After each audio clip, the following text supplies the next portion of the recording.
Now we are going to discuss about electrostatic potential energy. It is from the second chapter, electrostatic potential and capacitance. We know that the gravitational potential energy of a body at a height h from the ground is mgh.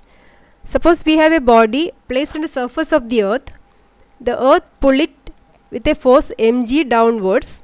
To move it upwards, we have to apply a force F that's equal to mg. Suppose we have to move it through a height h.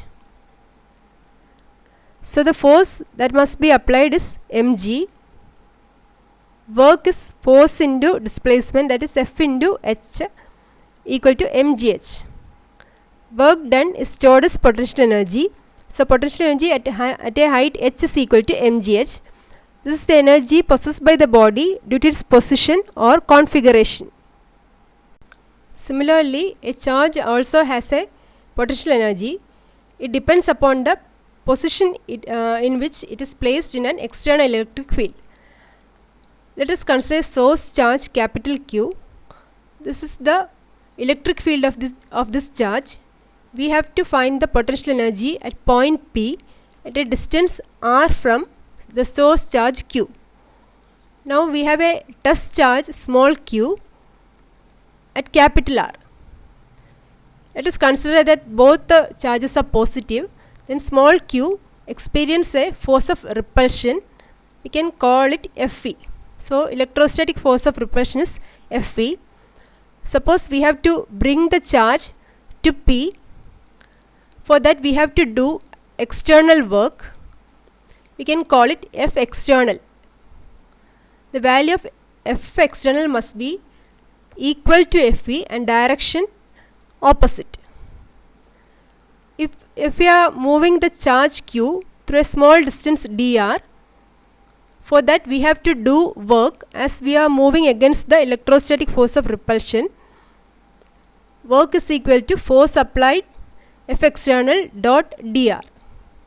Now we can divide the region from R to P into small parts, each of length dr, and work for each dr. dw can be found. Then total work